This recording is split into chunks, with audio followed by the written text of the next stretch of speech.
Sabes que la fe de muchas personas están siendo afectadas en estos días. Alguien me decía esta semana, pastor, si Dios es bueno, ¿por qué no se cumple el Salmo 91 que dice que ni plaga tocará tu morada y hay personas enfermas? O pastor, ¿por qué si Dios ha dicho que va a cuidar a sus siervos, porque hay incluso pastores que se están muriendo por esta situación? Y a veces entra esa duda que es como un choque a nuestra fe de por qué pasa estas situaciones, aunque tengamos la fe en Cristo. Y es porque hemos quizá hecho una mala interpretación de pensar de que ser cristianos nos hace inmunes a la maldad o nos hace inmunes a las situaciones que pasan a nuestro alrededor. Pero la verdad no es esa. La verdad es que la Biblia dice que nada nos puede separar del amor de Dios, pero es de ese amor. El amor de Dios es a prueba de todo. Las circunstancias mientras vivamos en este mundo, vamos a pasar situaciones difíciles. Juan 16:33 dice, estas cosas os he hablado para que en mí tengáis paz. En el mundo tendréis aflicción, pero confiad, yo he vencido al mundo. Eso lo dijo Jesús diciendo, tengan paz. En el mundo tendrán aflicción. Y entonces, amado hermano, un cristiano no es aquel que dice, yo declaro victoria, todo va a estar bien y soy Superman. No, un cristiano es aquel que reconoce que en medio de nuestra frágil humanidad, Dios puede hacer cosas grandes. Dios hace milagros y Dios es todopoderoso. Podemos confiar en Él aún en medio del dolor. Uno de los hombres que creo yo ha sufrido más en la Biblia y del que se registra es Job. Job pierde a sus hijos, pierde sus cosas, pierde su salud. Y su esposa llega y le dice, mira, maldice a Dios y muérete. Era una prueba de fe. Su esposa le está diciendo, tú temes a Dios en balde, si Dios ni te ayuda, si Dios ni te cuidó, tus hijos se murieron, perdiste todo. Y la respuesta de Job me impacta. Job 2:10 dice, sin embargo, Job contestó, hablas como una mujer necia. ¿Aceptaremos solo las cosas buenas que vienen de la mano de Dios y nunca lo malo? A pesar de todo, Job no dijo nada incorrecto. Qué perspectiva tan preciosa de vida la que Job nos enseña. Hay cosas buenas y cosas complicadas y malas. Así como hay vida, a veces habrá muerte, así como hay salud, a veces habrá enfermedad. Es como cuando te casas, yo no sé cuántos te recuerdan sus votos. Uno hace la promesa y dice, estaré contigo en salud y en enfermedad. Qué lección tan preciosa. Nos están diciendo, habrá momentos muy buenos y habrá momentos complicados.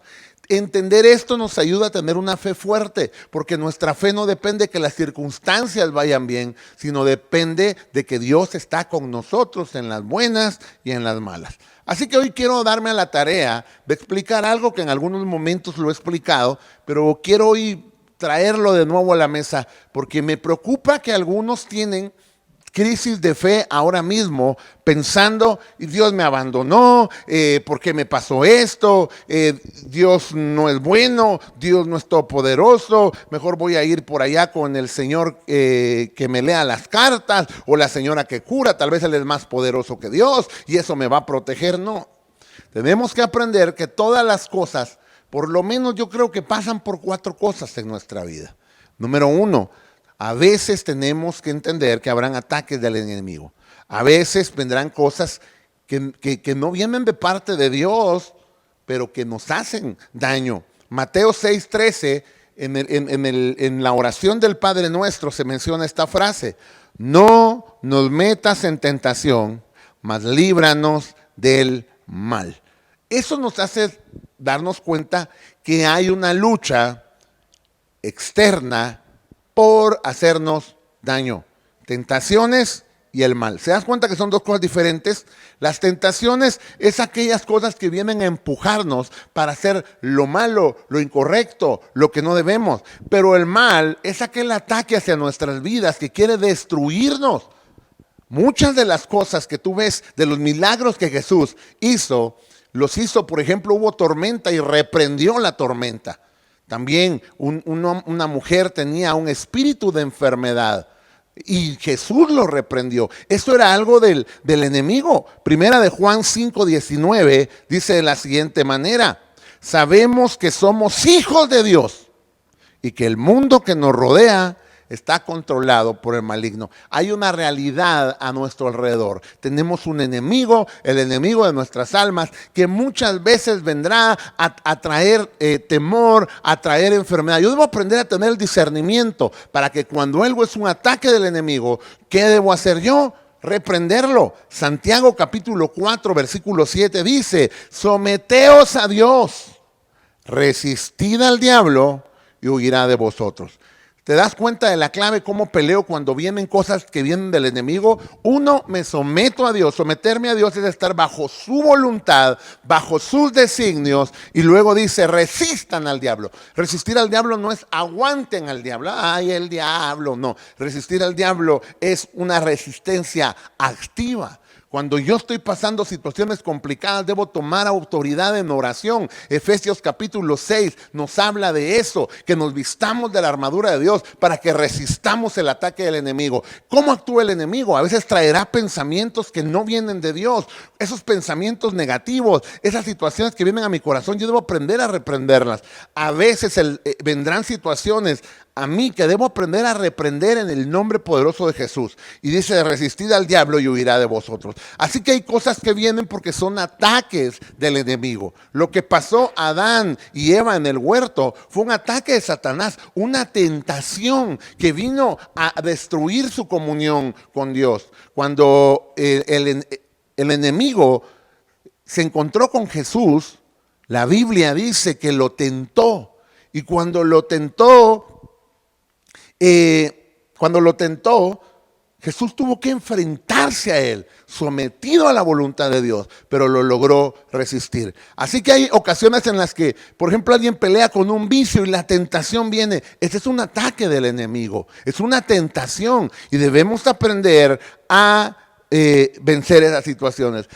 Así que hay situaciones que vendrán por una vía demoníaca. Son un ataque del enemigo. Yo debo aprender a reprenderlo. Pero no todo es diablo ni demonio. A veces hay personas que ven el diablo en todo. Se cae una bocina en la iglesia, Satanás. Llegó la suegra, Satanás. No, hay cosas que no tienen que ver con Satanás. Yo creo que una segunda cosa que nos mete en problemas o trae situaciones difíciles a nuestra vida son nuestras malas decisiones. Proverbios 19:3 dice: la gente arruina su vida por su propia necedad y después se enoja con el Señor. En otras palabras, ¿por qué permites esto? Mire, hay gente que se endeuda y luego está quejándose con Dios, pero no fue Dios el que te llevó a que pidieras ese préstamo que no tenías que haber pedido. Hay personas que dicen, ¿por qué Dios permitió esto? Son nuestras malas decisiones. Así que ten cuidado con eso. Voy a ponerte dos ejemplos de esto. Lot era el sobrino de Abraham. Y hay un momento donde están peleando los pastores de Lot con los pastores de Abraham. Y Abraham sabiamente le dice, ¿sabes qué, Lot? Nuestros pastores están peleando y tú y yo somos familia. Esto no debe ser así. ¿Sabes qué? Si tú escoges para allá, yo me voy a ir al otro lado. Y si tú escoges para allá, yo me voy para allá. Así que por favor toma una decisión. Y él tomó una decisión, vio un lugar bonito, se dejó ir por lo que sus ojos decían. Pero cuando tú ves, fue a parar a Sodoma y Gomorra, donde perdió a su esposa y donde sus hijas se corrompieron. Él no podía decir, ¿por qué Dios permitió esto? Porque fue su decisión la que la llevó en medio de eso. La abundancia le cegó los ojos. Así que ten cuidado cuando la abundancia llegue a tu vida de tomar malas decisiones. Un ejemplo contrario fue fue Noemí.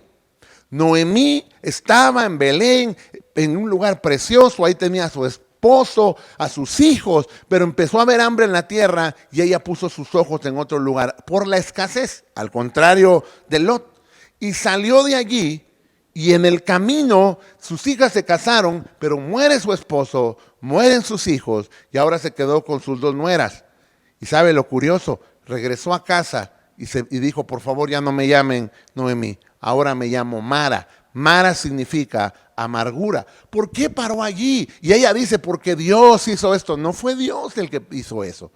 Hay cosas que pasan en nuestra vida que son nuestras propias malas decisiones. Así como hay cosas que el enemigo trae a nuestra vida, hay cosas que suceden porque tomo malas decisiones. ¿Cómo yo arreglo esto? Debo aprender y rectificar. Proverbios 28:13 dice, los que encubren sus pecados no prosperan, pero si los confiesan y los abandonan, recibirán misericordia. ¿Te das cuenta? Lo que dice la palabra de Dios es esperanzador.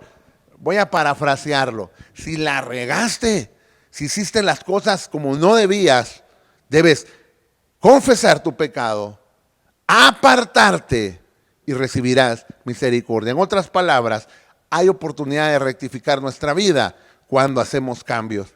El pasado no se puede cambiar, pero se puede redimir. ¿Eso qué significa? Yo cometo errores y los errores a veces no los puedo cambiar, pero sí puedo empezar a tomar decisiones que me ayuden a reorientar mi vida para que cosas buenas pasen. Así que ¿por qué pasan cosas malas? A veces es el enemigo, como ya lo vimos, pero a veces serán también nuestras malas decisiones. Hay una tercera cosa por la que vienen cosas complicadas a nuestra vida y son los procesos de Dios. Y esta es la parte más complicada de todo esto. Porque es fácil quizá entender que tomamos malas decisiones, es fácil ver a un enemigo y Satanás y reprenderlo, pero los procesos de Dios son complicados porque a veces decimos, ¿por qué me está pasando esto? ¿Por qué me está sucediendo esto? Si me estoy portando bien, es cuando mejor he estado. Y yo aprendí algo. Job 5:17. He aquí bienaventurado es el hombre a quien Dios castiga. Por tanto, no menosprecies la corrección del Todopoderoso. Cuando venga la reprensión, no te enojes, no lo menosprecies, porque son procesos de Dios. A mí me encanta leer la historia de José. José fue un hombre que perdió todo, su familia, porque sus hermanos mismos lo vendieron como esclavo. Fue a parar a la cárcel, fue a parar como esclavo, fue olvidado por muchos años. Y todo eso lo usó Dios con un propósito. Cuando sus hermanos se están reconciliando con él, las palabras de José nos hablan de los procesos. Mira, Génesis 50:20. Vosotros pensaste mal contra mí, mas Dios lo encaminó a bien para hacer lo que vemos hoy, para mantener en vida a mucho pueblo. En otras palabras dijeron, todo esto malo que me vino, Dios lo usó para formarme a mí, para ayudar a otros. Así que ¿no será que a veces lo que estamos pasando son procesos de Dios, de aprendizaje? El pueblo de Israel, ¿sabes? El pueblo de Israel, Deuteronomio 8:2 dice, recuerda cómo el Señor tu Dios te guió por el desierto durante 40 años, el 40 es número de prueba en la Biblia, donde te humilló y te puso a prueba. No fue el diablo. Escucha bien, está diciendo Dios te puso a prueba para revelar tu carácter y averiguar si en verdad obedecerías sus mandatos. Y así te puedo poner más ejemplos. Jonás se lo tragó un gran pez. ¿Tú crees que Jonás estaba contento? Ay, gloria a Dios. Ah, qué bonito, aquí vine a parar. No. Pero Dios tuvo que procesarlo para que aprendiera obediencia. Pedro nega a Jesús. Regresa a pescar de nuevo y Jesús se vuelve a aparecer. Todo eso fue proceso de Dios. David, amado hermano, lo ungen como rey, pero no se fue al reino. Regresó a ser el sirviente en casa. ¿Cómo puedes pensar en que nosotros no vamos a pasar esos procesos? Pasaremos procesos de Dios. Y muy probablemente hoy estés pasando procesos de Dios. ¿Qué debo hacer cuando estoy pasando un proceso de Dios? Me someto y obedezco. Nosotros tenemos que aprender que cuando estamos en los procesos de Dios, debemos recibir lo que viene de parte de Dios. Porque Dios tiene cosas preciosas para nuestra vida si nos metemos en los procesos. Muchas veces, hermano, si somos orgullosos, ¿sabe qué tiene que hacer Dios con nuestro orgullo? Quebrarlo. Si somos desobedientes, tendremos que aprender obediencia. Si nosotros queremos ser usados con Dios, ¿cuántos quieren ser usados por Dios? Todos. ¿Sabes qué hace Dios? Te procesa, te prueba.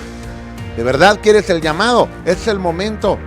¿Sabe que hay mucha gente que se cerraron las iglesias y dejó de predicar? Y entonces, ¿dónde está el llamado? Debemos aprender eso. Y una cuarta cosa con la que quiero terminar son los hechos de la vida. Yo le llamo hechos de la vida aquellas cosas que no son culpa de Satanás, que tampoco son procesos de Dios, pero que tampoco son nuestras malas decisiones. Les llamo hechos de la vida porque son cosas que suceden. Lucas capítulo 1, versículo 6, habla de dos hombres, de una pareja preciosa, que dice así: Zacarías y Elizabeth eran justos a los ojos de Dios y cuidadosos en obedecer todos los mandamientos y las ordenanzas del Señor, pero no podían tener hijos. Era un hecho de la vida. No era culpa de ellos, no era una mala decisión de ellos, no era el enemigo el que estaba impidiendo que tuvieran hijos. Era un hecho de la vida. Los hechos de la vida son cosas con las que nacemos que no podemos cambiar. ¿Qué tenemos que aprender con eso? ¿Cuál es la solución cuando hay un hecho de la vida? Confío en Dios. Confío en Dios. Hay enfermedades que Dios sanará y hará milagros extraordinarios y sorprendentes. Y hay ocasiones donde no pasará y que tengo que aprender a confiar en Dios y decirle: Señor, confío en ti. Quiero terminar con este último versículo que encierra estas cuatro cosas. ¿Qué hago con esto? Romanos 8:28. Me encanta en la Nueva Traducción Viviente. Y sabemos que Dios hace que todas las cosas cooperen para el bien de quienes lo aman y son llamados según el propósito que Él tiene para ellos. ¿Qué está diciendo? Todas las cosas cooperarán para un propósito. Tú te das cuenta que fue el diablo el que llegó con Job y lo metió en esa situación. Y Dios usó al enemigo para darle grandeza a Job. Fueron sus amigos los que lo vinieron a juzgar y Dios los usó para formar su carácter.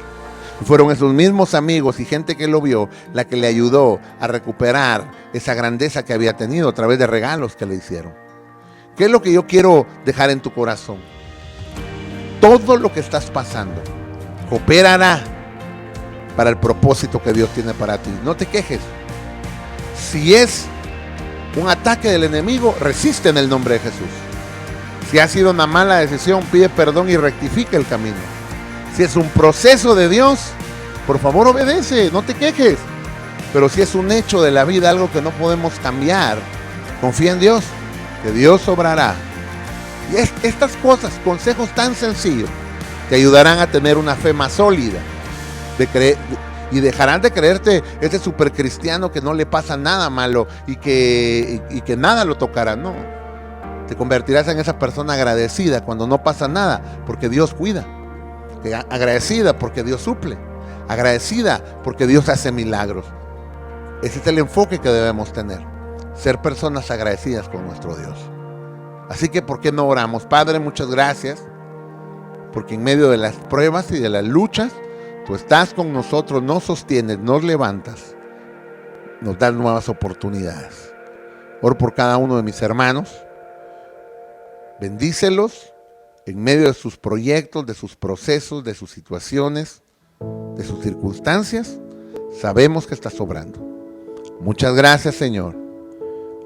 Confiamos en ti y declaramos la palabra que dice: sabemos que Dios hace que todas las cosas cooperen para el bien de quienes lo aman y son llamados según el propósito que Él tiene para ellos. Confiamos en eso y confiamos en ti. Gracias, Jesús. Amén y amén.